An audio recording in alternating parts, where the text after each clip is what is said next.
we try to take all of our knowledge of not just climate, but also of economics at multiple scales, not just at the scales of the global economy and the global climate, but also down to the regional level of detail, which is really required for this type of integrated assessment. What you're looking at here is just simply a schematic of all of the components that go into a model framework such as this. For an integrated assessment model, the model that we use, we refer to as the Integrated Global System Model, the IGSM. This model requires a model of the economy, which you see there in the red box, but it also requires a model of the climate system, or what we rather refer to as the Earth system. Okay, when you think about the climate system, you really have to view it as an Earth system. It includes the atmosphere. We're very worried about air temperature, so it has to include the atmosphere, but it also needs to include the ocean.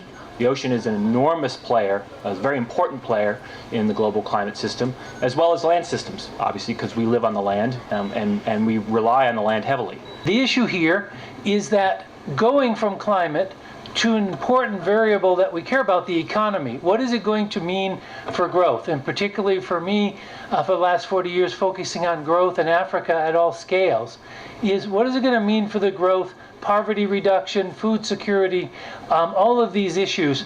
Well, you can't just jump from the climate models that Adam has discussed and those outputs right into economics. And I'm going to say something heretical to all of you in the room.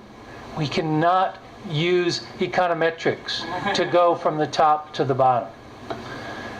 That's a serious statement. You're not laughing because the rest of the day is all econometric models.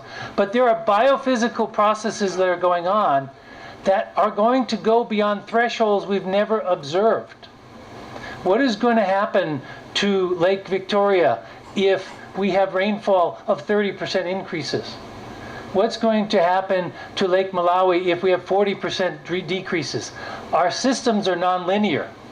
So what's going to happen? We're going to hear about what's going to happen to cropping systems, or more importantly, malaria as we move up and down with our temperatures. So these things are really important, and they're biologically based. And in our economic models, we don't have those linkages. So through the research of UNU Wider and connections and the team of Africans, institutes, and MIT, we have put together a framework that looks at the flow of the climate signal through the natural and managed system. And we look at how it will affect rivers, how those rivers will possibly be flooding.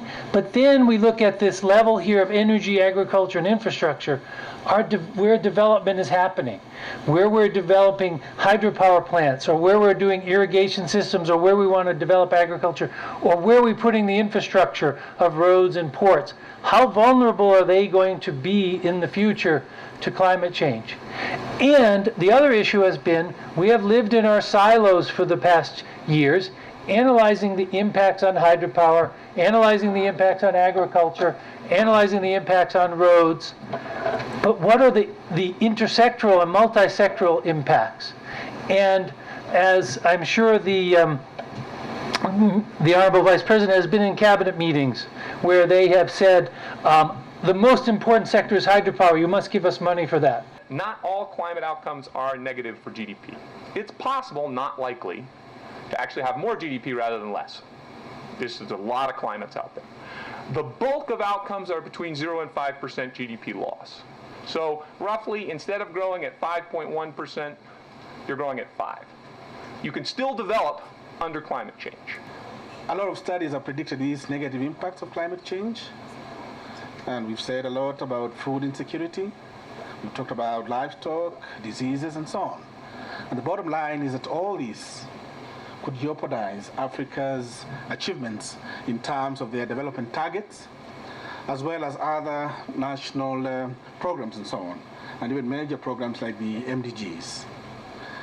Now, what we've seen about climate science, and I think this is novelty about the study that these three gentlemen have brought, is that a lot of studies, or even scientific predictions, are not really that accurate, and they don't give you a chance, or they don't give you modus operandi as an economist within which to operate.